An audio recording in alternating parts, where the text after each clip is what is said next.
I'm Tammy Vindand, your host for Executive with a Cause. Today on the show, I welcome Dr. Debbie Saunders, the founder and CEO and chief remote pilot of Wildlife Drones. Today, we're going to chat about the good, bad, and hard things about running a social enterprise.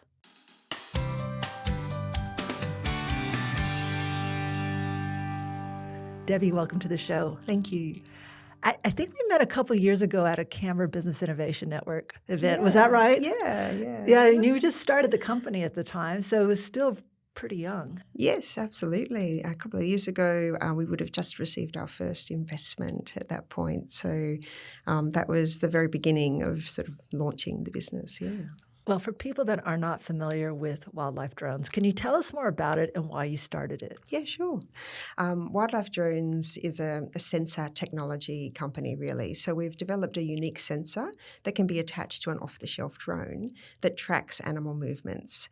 And the reason we came up with this idea was that I am a wildlife biologist by trade, and for my research on endangered birds, we really needed to find out where these birds were going and what they were doing, and they're really dynamic in their movements, but we had no way of tracking them. People had tried tracking them by hand, walking around with their arm up in the air, listening for this beep, beep, and then following it essentially one at a time. And anyone trying to track this particular species, which is the swift parrot, had failed. And so we needed to come up with a new way. So that was the inspiration for trying to develop some new technology that could search landscapes much more efficiently and save people a lot of time and effort. It's really hard work, especially in maybe mountainous landscapes or in swamps and things like that. That can be really difficult to get any information at all. I think most of us would be able to remember some National Geographic film where you see them doing that with this big old pole trying to find whatever monkey they've released. Yeah, and they're still doing that all around the world. So it's not changed in about 50 years, the way that people track these animals. So we wanted to change that. So you said you're a biologist, not a technologist. No. Yeah. How did you get the software or the technology to do this? So I originally started out as a research project where I was the ecologist looking at the bird and its environment, and I sought out people who knew drones. I really wanted to develop the radio tracking side of it, so I wanted somebody who was familiar with drones. I didn't want to reinvent a drone, although this was a very long time ago and there weren't many around. So I just sought out people and we applied for funding, and it took several years actually before we could get someone to believe in the idea of radio tracking from a drone. And then when we finally got the funding, we proved it was possible, and we were the first people in the world to do so. And so I then started getting contacted by people from all over the world who were doing wildlife research and said, oh my gosh, can I have one of these things as well? But my project had finished. The funding was over, and we also had discovered all the flaws in our system. It was a prototype. It was a research prototype. Many things made it not very practical. Okay. But we knew that it was possible. Right. So I was like, well, you don't actually want what what we've just done, but I might go and see if I can find. We knew what we needed to do to change that, but I needed to then find new people because that research project was over, and the people I worked with were field roboticists, so they were really only interested in the robotic side of things. So I was interested in the radio tracking. I'm like, I don't think we need robots out there just yet. I don't think people are ready for that. This was back in 2011, and so I really want to focus on the radio tracking part and make it an accessible tool before we go robotic. I think we will be robotic again, no doubt. But I think it was important to get the core technology right first. So then I just started seeking out people who might be willing to work for free and have some knowledge. And I approached an RF engineer at Australian National University and just said, do you have any students who might like to kind of just join me on this journey? And he was a professor. And he said, well, actually, I would. Oh, okay. And so that was a great score. Dr. Gerard Borg, or Professor Gerard Borg, was joined our team, and for a couple of years when I had my young children at home, we just kind of looked at, okay, well, what do we need to do to address all those problems that we knew about before? So the original types of tracking that's done, is that also on a radio frequency? So these little tiny tags are radio tags. They are used globally. So Okay. people use them all over the world. They're a very standard tool. And they're the only way of tracking. About 70% of the world's wildlife are too small for satellite or GPS tags. So it's, we just wanted to use this, like people still use the same technology and they all have their preferred suppliers, etc., but have a receiver that could track any of them. Okay, so the receiver is strong enough to capture even an animal in the remotest tree line. Yeah, and tiny. It can be really tiny. The smallest tag that we've tracked is 0.3 of a gram. Wow. So you have a bat, which is like a micro bat, a tiny, tiny little bat, and they have this tiny little tag, and we can track those right up to big tags. The biggest tags also have radio signals as well. So I'm interested because when I used to work with animals, those drones were so loud, it would scare all the dogs and cats. How does that work in a conservation space? Yeah, it's a really good question because I think a lot of people are concerned about harassment. Fair enough, because you see those horrific videos on YouTube. You do. And with our technology, it's probably one of the most unique in the world in that we actually track the animals from a distance. So we listen. It's a listening drone. Oh, interesting. So it's listening for signals. So the signals are going beep, beep. It's the same signal that people have been listening to, but the payload does the listening for them instead. And it actually needs to get a direction. It will do triangulating to locate the animal. So it will listen for a signal in all directions and then put an arrow on a map in real time showing it's that way. Okay. And then we don't fly the drone following the arrow. We fly so we're perpendicular to the arrow. And the better those intersecting lines, the more accurate the location that we get. So we never, like most drone applications are visual and they fly in a lawnmower pattern backwards and forwards and go over the top of everything. Right. We don't do that. We keep it a distance and then we're able to get better directions towards the animal. Interesting. So you actually solved this problem thinking about these constraints to begin with, that you would actually scare the animals and such. I want to go back to the how, because being, once again, you're not a technology person. You got a radio person involved. Yep. So that helped with one aspect. But there's still probably a lot of other technical pieces to this puzzle. How did you find the other resources that you needed?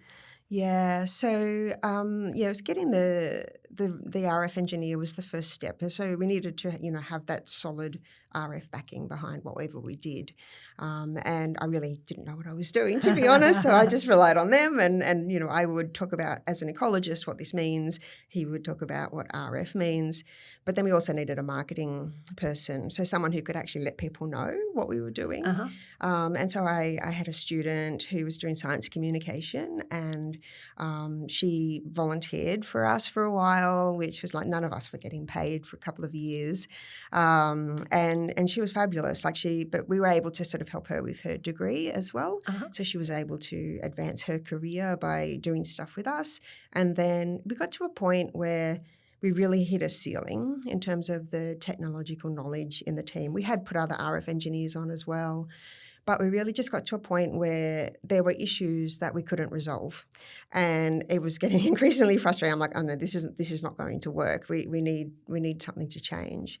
So I sort of asked around amongst my friends, and was very fortunate to have a software engineer as a friend who said, oh, look, would you like me to audit the code? And I'm like, yes, that's exactly what I need, because at the moment we can't tease anything apart, so we can't fix it if something goes wrong. So he audited the code for me, and he was like, oh, the bad news is that it's as bad as you think it is. So like, okay. All these years building this technology was pretty much wasted. Is that what? No, not wasted, but definitely not wasted, because there's still the hardware was we'd set up a really core hardware component, but the software had reached its limits of the capability of the people we had on the team. Right. So we just needed to figure out how do we disentangle the code, essentially. And he said the good news was that I know someone who can help you fix it. Oh, lovely. And so then we got this person on just on a part-time basis, and got him to review it, and he's like, yep, I can see lots and lots of things that we can do here, and trimmed it down to like a third of what it was. Like, it's very convoluted. So you just had to really put your faith in the knowledge of the different people that you're relying on at different times. But we got to a point where we knew what we wanted to do. We wanted to I had a design for a user interface, for example. I needed to employ someone who had the knowledge to take it to the next level in the code. Uh-huh. And because I don't have those skills, I had to raise funds if I wanted to take it anywhere. So then I embarked on that sort of first investment round journey, which was very long and convoluted as well. Yeah. Let's talk about that because it's still, especially in the social enterprise space or for-purpose space, it's actually not as well known as far as that pathway. If you look at a startup that has a very monetary result at the end of it, as you said earlier before we started, impact investing is not nearly as mature. So can you walk us through how you went through that funding round? Yeah, well, it was interesting because when I did a lot of innovation programs, which is how I met you, which is wonderful, and met many other wonderful people as well with a lot of knowledge. But you hear about the same story about what that path is. You go into an accelerator and then you go to the next thing and you do validation or the rest of it. So I was doing that market research, etc., when I was at home part-time with my daughter. And then once she went to school, I'm like, right, okay, I want to do this full-time. And so then I started looking into it, and we participated in a CSIRO, like Commonwealth Government innovation event, and we got into that, and we connected with some investors through that. But in the end, my lead investor came from a connection on LinkedIn. Oh, really? Yeah, and so I had one venture capital firm through that program that were interested, but I was not part of their core portfolio, and so it was going quite well. And then when I thought I was going to close the round, I dropped to the bottom of their priority list. And I was like, no. I had everything. I had contractors lined up to do the UI. I had software engineers lined up to join the team. I was going to employ my marketing intern so she could be employed by me as well. And I also needed a salary to pay the rent. And so I then reached out to my mentors, who I also met at these Canberra Innovation events, Sylvia Tulloch in particular. And I didn't know, I just said, I don't know what to do. I didn't know where to go. And she said, look, just go talk to your other investors that you were talking to and tell them what you just told me. Oh, okay. So then I did, and it was amazing. So one of our other investors, who's an angel investor, doubled his contribution. Wow. And all of a sudden it was possible. And so I think for me, as a researcher who's always applied for grants, my whole career has been grant-based funding, applying, failing, applying again and failing until you're successful. It's a bit similar in the business space, but it can really depend on personal interests and personal passions, and everyone has this different story, their own journey, and different things are important to them. And I find it really fascinating in the business space that you can meet people who just go, I think that's a great idea. Yeah, I'm going to support you. And I was like, wow, it blows my mind still that people will actually give me their money so that I can employ people and make this dream come true and make this business come true. Are they doing it with the equity position, or are they doing it through debt? Equity. Yeah. Okay. I think one of the biggest challenges, especially with the early rounds, especially if you haven't shown significant revenue yet, is how much are you willing to give away at that point, right? So what was that like, having to make that decision? Well, I think a lot of that decision is not really in your hands. Once somebody invests, they kind of guide, how much equity they want for that money and whether you're happy with that. For me, I guess in that first round, I had no idea about these things, to be honest. I was learning as I was going, but I knew that I couldn't progress without the funding to pay people. And I don't feel comfortable with debt. I've always been kind of quite risk adverse in that sense. And so at that point we might have made one sale. Like we really hadn't. We were in R&D for a number of years, and because it is hardware and software, it's quite complex to get a hold of. So it was going to be a while off before I could generate my own revenue, but I still needed to employ people. So I think there's just, I can't remember what the exact percentage was, but it was just, you just kind of say, okay, well, are you happy in order for this to continue? Is that at a level that's acceptable to you? And that's, I think, going to be different for different people. But I have noticed the dilution. Yeah. I'm noticing it more and more as I go through the journey, and I do wish I had a bit more savviness about me early on. What round are you on now? So we've had two rounds, Okay. and we are looking for A a third funding round. Each time it gets diluted further, doesn't it? Yeah, and it's quite shocking when you see how much. However, to see where, how far we've gone and what we've achieved, the value of the business has gone up dramatically in that time. Yeah. So it's a balancing act. It's interesting with impact investing because you're talking about a social, or in this case, an environmental benefit that sometimes is not measured. But most of the time, not always, most of the time in social enterprises, they're also looking for a return on the investment. So what's the business case for these investors? So it is a return on their investment. Mm-hmm. And it was interesting, actually, right at the very beginning. So the reason we set up Wildlife Drones because we won a pitch event. We won the Innovation ACT and we got $10,000. I'm like, oh my gosh, that's amazing. We better set up a bank account. Because there were two of us. I had a friend who joined me really early on. And that's kind of how we became, and just by winning this event. And so I forgot what the question is. Oh, so the question is for investors. When you're thinking about impact investing, a lot of them think about the social or environmental mission at this point, but they're also looking for a return on their investment. So what was the business case that you gave to investors to say that you would get your money back out of this? Yeah, that's right. So the idea was that I would give them a return on that investment, that I would make enough profit to be able to return that to them. But I did have to, why I went on that tangent was that we had to kind of just make a decision early on, were we going to be a social enterprise or a not-for-profit and have a committee, or were we going to go down the business path? And to be honest, I just kind of looked at the two and went, it sounds really complex to do a non-profit. I really don't know. I didn't know the people that I would want on a committee, and it sounded like there was a lot more constraints. And I've spent all of my career, I guess, begging for money to do what I want to do, and I could just see that being perpetual. I know how hard that is. Yeah. And so I really didn't know what the future was. I was just exploring what was possible at that point. So to me, the business model seemed simpler. And I'm pleased that I went down that path.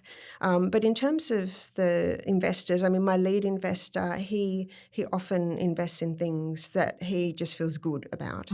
So he gets some sort of return on that.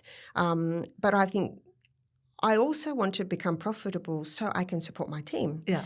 And so this is something I guess I didn't, as a researcher, I didn't previously have much appreciation of, that you need to to generate income to support yourself, because if you don't charge enough and you don't get enough revenue from that, then you lose your team and everything stops and nobody benefits. Yeah. And that's been a very interesting switch in mindset for me as a researcher, where you're always just doing things for the greater good or what have you, or greater knowledge, but all of a sudden you have to turn a profit. But what that means is that the power is put back in your hands, that if you have a product that is of value and people are willing to pay for it, and you explore that, and we've pivoted the business and all sorts of things along the way, that you can sustain yourself and support people all around the world. So, as someone who's volunteered, my whole life in various capacities, I do find it hard if an NGO perhaps can't afford our technology, because I feel like, it's not fully accessible. But one idea I have around that is, once I'm established enough and I'm able to give back, I will. Yeah. And I'll be able to support those people who may not be able to afford it themselves. So who are your customers right now? So actually the majority of our customers are governments, government departments, so state or federal government, even regional or local as well, but predominantly at the state level. And they're the natural resource managers, so they have to protect endangered species but also control invasive species. So it's sort of both sides of the conservation realm, if you like. And then there's also researchers from universities. In Australia, I find that the uptake isn't as much as in the US. So the Uh-huh. US researchers seem more willing to embrace innovative technology. So researchers are definitely there, environmental consultants Uh-huh. who do impact Yeah. assessments and things like that, and zoos who do captive breeding Oh, programs. So they interesting. breed them up and release them back into the wild, and they invest heavily in those animals, and they really need to understand the survival and what they're doing when they're released back into the wild. So they're sort of our main segments. It's interesting because earlier this year I've spoken to Jim Lynch, the founder of Zootlandia, and he was saying that the business case for them was that the cost of eradicating feral animals within their ecostructure to protect the endangered species, whether it be animals or plants, was actually more expensive than for them to build the fence that they built around Wellington. So, it's kind of interesting to see the cause and effect and whether or not governments can see that benefit. Yeah, and I think this is why governments have been our top client, if you like, because they're paying staff at a good salary rate, and it costs them a fortune to pay for someone to walk around with their arm up in the air for days and days and weeks and months on end, searching for one animal at a time. Yeah. It just doesn't stack up Right. economically than purchasing the kit. And because with the drone, we can track up to 40 animals simultaneously. Okay. And all of that data is collected, analysed and mapped in real time. And so they can get all the information they need with barely moving anywhere. They can manoeuvre the drone around. But if they do need to take action, for example, if an animal is injured or dies, the signal changes and we can read that signal, and so we can alert the team on the ground. So if some animal is in that state, they can get someone there straight away. Wow. Rather than spending all the time trying to find it in the first instance, they can just go straight there and see what's happened to it, and then they can learn more rapidly about how to prevent that in the future. Oh, brilliant.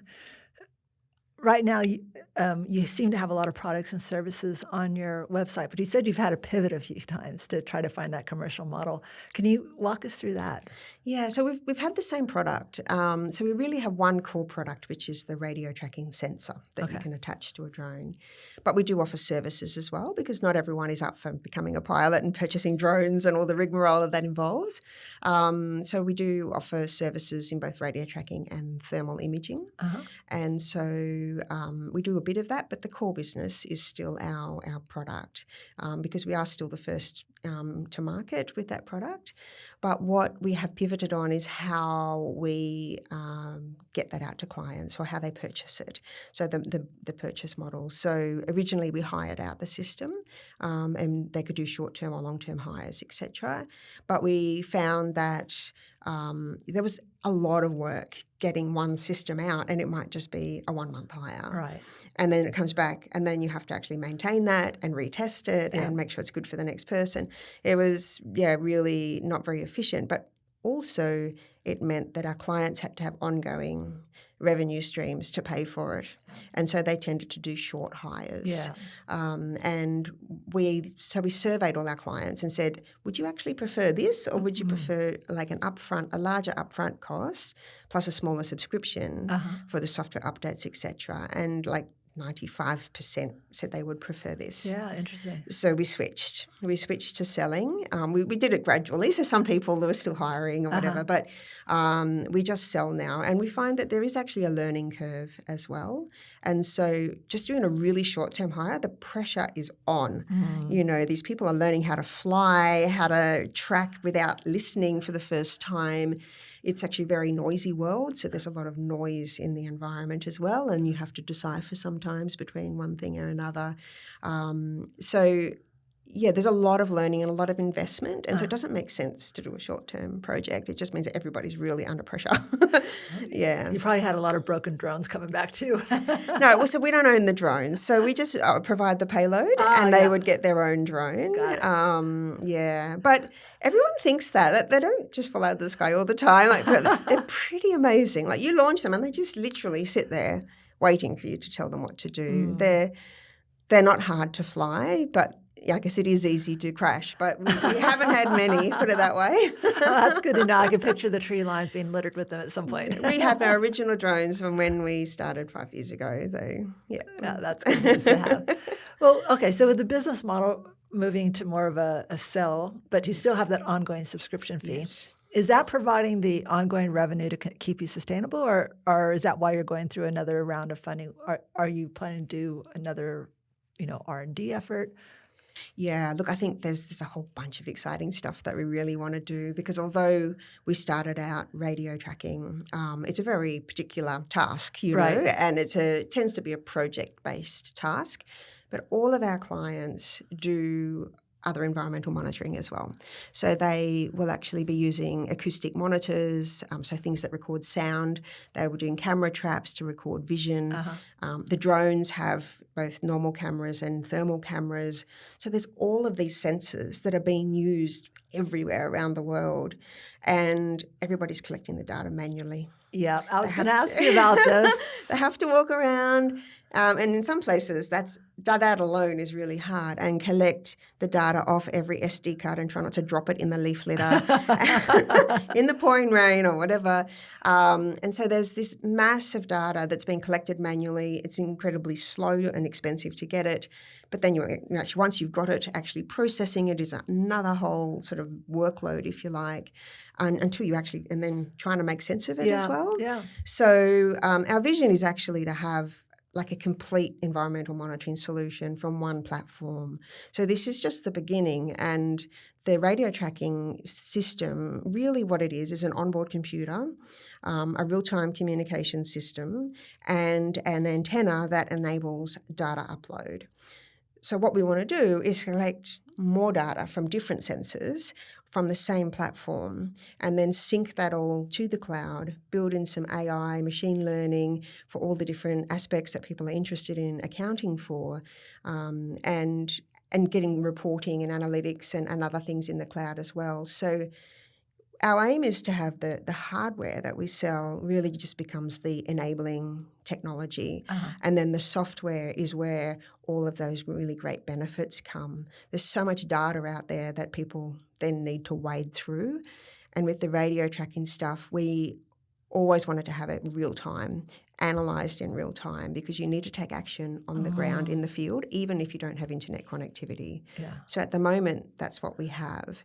And what we want to do is scale that up so that every single day people can use this solution to collect data in a repeatable, scientific way, but then also have it analysed in real time, and so people can go and do what they need to do. And it's not taking over from people, but it's taking the baseline data collection into a more streamlined process, so that people can then go and do the other things that only people can do, like observe behaviour and make decisions. And do other things, make decisions, and plan as everything's changing so rapidly. Yeah. Well, I think there's probably, like you say, so much value. There's just about every charity and not-for-profit would tell you they have more data than they can possibly process, right? Yeah, that's right. And so it's not unusual to have this issue, but it's a matter of being able to find a solution that can meet their needs. If you could find one that meets a lot of organizations' needs at once, and provide them with a real-time dashboard to make those decisions on the fly, I mean, how brilliant would that be? Yeah, and our vision is really to have, at the moment we're working with quadcopter drones, so it just looks like a mini helicopter kind of thing with four rotors, but we really would love to get onto a vertical takeoff and land platform. So it's like a fixed wing drone, but it can take off vertically. So what we want to be able to do is to be able to launch and land on a 1 metre square kind of area, but then fly for a couple of hours. So you can just get the scale that you need for a lot of monitoring projects. You can be up in the air for a couple of hours, and you can do it day or night. So you can collect thermal imagery, RGB imagery during the day, and launch and land and recharge. Do they exist already? They do. Okay. And this is the thing. I think there's all these bits and pieces exist, but nobody's put them all together. You're the integrator. And there are systems. There's one docking station I know of that's for a VTOL drone, and it looks beautiful, and I'd love one. can't afford one just yet. But there's a whole range of these platforms. They're becoming more and more common. They're being used extensively in drone deliveries. And because that is more beneficial to get your coffee that way. Well, I'm thinking more about, in Africa where they don't have much infrastructure. Drone deliveries are becoming a bigger and more important thing for medical deliveries, that type of thing. Yeah. And I just have this vision of these drones are delivering medical supplies, but they're tracking to make sure that the rhinos haven't been poached en route. Why not, right? There's this platform in the air and we should be maximising what we can do from that platform. So, I'm kind of just exploring that at the moment. The partnerships are on the way. Yeah. There's so much action in this space, but most of it isn't focused on conservation, and we'd like to change that. Do you have any results from the work that you've done so far in the conservation part of it? Look, a lot of our clients are working on long-term projects, and so it's kind of interesting because there's a lot of them are researchers, whether they're in government or universities, and they're getting results and they're using it, but they're not really publishing it because they're applying that on the ground every day. Their interest isn't necessarily the publishing of the papers or their 3-year projects. Right. And so we haven't got that many publications in the scientific literature yet because it's, all these things take time. It just takes time. I mean, well, Jim Lynch, going back to that show, he had said that it was first a 30-year plan, but really it was a 500-year plan. Exactly. And he actually had it written down. So conservation is not a short-term fix. No, it never is. And that's, same with our clients. There's a long lead time for most of our clients. They're just discovering when you're doing something for the first time, people have to learn about what it is, what's actually possible now, and then now I need to apply for funding to make that possible. And so there is this sort of journey that we join them on. It seems to me that would be probably part of the issue as well, that you have to educate them that there's another way to do it and then wait till they get the money. Yeah, absolutely. So educating, then helping them get the funding perhaps, like we sometimes give them excerpts for ethics applications, for example, on actually how it's more beneficial to do it from a drone, more ethical, in fact, in many cases. So I've been through that process myself, so I'm able to kind of just help them along. I understand the grant process, what have you. And in government, I have worked in government as well, so the procurement process in government, you just have to smile and fill in those forms. Good old RFTs. We love them, don't we? I'm curious if you had any goals around actually selling the data. Like it's one thing to be able to provide them with a platform so they can make decisions around that. But it seems like the data itself, especially when we're thinking about climate change, how valuable that could be, being able to track that much information across so many different places. Yeah, and this was one of the things. So at the moment, the bulk of the price of the product is the hardware, and there's a small software subscription because we don't have it synced to the cloud at the moment, and we don't have those extra add-on capabilities. But it's such a valuable database to have all these different species in different landscapes that are all being impacted in different ways, and being able to learn from that at a global scale. However, for some clients, that's their data, of course. And we don't have it. It's not ours, it's theirs. But if they're open to sharing, then we have the great fortune to work with that data, to advance our code, to optimize it for all these different situations, so that we can improve it for clients moving forward. But also, piece together bits of the puzzle that aren't available anywhere else. So the data has always been there as like a long-term goal, that is one of the key things. And as we offer more and more capability in the cloud and the data services, then there's add-ons to subscriptions that people can have to add extra value to their projects. Yeah. Look, fascinating to watch your business evolve because, like you said, I think the first time we met was really early on, and now seeing it getting to this next step of technology, which is fascinating. It's really such an interesting time. I'd actually love to have you back, assuming the show's still going, in a couple of years, to find out how it went, because it seems like there's going to be something to share at that point in time about whether or not you're able to advance the technology further. And I could even think of use cases where you have different government agencies all tracking different types of migrations, whether it be a bird or something else. And all that together is showing a story that wouldn't be possible to share otherwise. Yeah, absolutely. And we've, so we're now looking at expanding more into the US. And so we just started getting pull from the US. So people started finding us and discovering what was possible. And then they were like, I really want this system. Okay.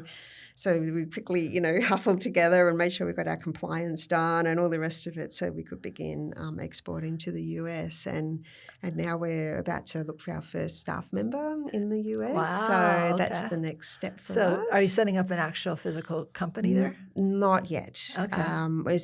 I've done a number of export boot camps for the US, which have been really informative of what is involved in doing that, not and small. It's huge. So that's part of what we're looking for in the next investment round, is to enable us to establish the business properly in the US. So in the meantime, it will be just on a smaller scale with one or two people, and just get a bit more momentum. I think one of the concerns is that we're starting to get clients on the east coast of the US, and the time difference is shocking. Yes. It's like almost polar It's opposite. 14 hours. I know, because I've had to talk to a potential client that way recently. Are you, how many employees do you have right now? So we've got 6. 6 full-time employees and very high-skilled people, so this is challenging. Yeah. And then with the initiatives you're trying to put in place now, how big will your team grow if you get that next funding round? So we would be looking at getting up to about 10 or 12 people, like within 12 months. Doubling in size. Yeah, within brilliant. 12 months if we get that funding, and then growing further, but not continuing to double. Well, it might, I guess, if it takes off. I'm sure your investors would love that. But I don't think you don't necessarily need to double the staff to double the revenue, true. for example. Yeah. So I think that we can do a lot with the people we have. We have all the core members that we need to do all the different aspects of the business. We just need that extra salesperson in the US because it's a much bigger market. Oh, yeah. And just having somebody on the ground over there, I think they'll be moving around quite a bit, knowing the size of America as well. Do you have anything else that you want to share about your future plans? So as we just kind of referred to, we are looking for further investment. We're really keen for impact investors to join us on this round. Okay. And so people who are interested in the biodiversity side of it, in the conservation, and just understand that part of the business. And I think that one of my challenges in this realm is being able to tell the story of what that market is. It's really challenging to pull together that information. The typical information that investors see about market sizes and things simply don't exist for my industry right now, because we're at the leading edge. So you have to get quite creative about how you determine that market size. But I'm reaching out to more and more impact investors, and so if anyone is interested in joining the journey, or at least having a discussion about where we're up to and what our plans are, it'd be awesome to have some people that really connect with the business and are aligned with the business. We don't just want investors' money and nothing else. I think the biggest thing with investment is getting the right people. Yeah. Much like the team, you have to have the right people or everything falls apart. Well, yeah, and I think that the mission it's the reason why you're a social enterprise and not just a normal business, right? The mission itself is so loud and so important to you that just to achieve a financial return is not good enough. Absolutely. And I think that, there's been all this increasing number of reports lately, like the World Economic Forum and United Nations, and just biodiversity loss is in the top 5 risks to our global economy, to our global way of life. Yeah. And it needs to be addressed, and it's not being taken seriously yet. But there's a market there and it's growing, and I want to be at the front of it. Well, I think you are. I think you absolutely are in the front of it. So it'll be really exciting to hear your stories in the future. If people do want to reach out to you or the organization, what's the best way to do that? You can look up Wildlife Drones online. .com, .org? It's .net. .net, okay. .net, yeah, wildlifedrones.net. And there's contact forms on there. There's phone numbers that you can call or email or send us a message any way that you want to, or social media. We're on all of the channels, LinkedIn, Twitter, Facebook, etc. Terrific. And you can check out YouTube. We've got lots of little videos, 2-minute videos of client projects and the sort of value that people are getting out of our technology for a whole raft of different creatures around the world. I'm sure the person who's used to holding their hand up for a very long periods of time with that little pole at the end of it is probably the most benefited from this type of project. So, check out these things. We'll put the links in the show notes. Debbie, thank you for your time today, and thank you for the work that you guys are doing around conservation, recognizing this is a business, but obviously with a big heart for what you do. And hopefully we'll be able to find some impact investors for you. Thank you. It's been really wonderful. Thanks for the opportunity. Cheers.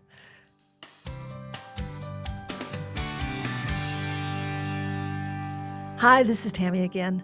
When I'm not doing podcast, I'm helping not-for-profits with IT decisions. The question for this week's IT in Plain English segment is, what's an API and why is it important for data integrations? An API stands for Application Programming Interface. It's essentially a bridge between two software applications or databases that allow them to talk to each other. Each side of the bridge has different rules about what information can be shared and how it's shared. As an example, you might have an API between your payroll and finance system that allows your fortnightly payroll amounts to be shared automatically. Or your CRM might have an API with providers like SurveyMonkey or Campaign Monitor so that you can send out emails to the people in your database. Most of the modern cloud-based applications have easy-to-connect APIs built into their software. Where I see most of the problems is with legacy systems that still reside on servers in your buildings. These older systems usually require significant work to build and maintain bridges to others. As a result, many organizations just don't do it. And their staff are usually burdened with significant manual processes as a result, with limited cross-system information to make decisions. If this sounds like your organization, it's probably time to consider some upgrades. So there you have it in plain English. If you have an IT question you want answered, feel free to connect with me on LinkedIn and send me a message. I just might answer it on the show. And if you like what you've heard, please subscribe and leave me a review. To all of you executives with a cause, the world is definitely a better place because of you. Thank you for what you and your teams do every day.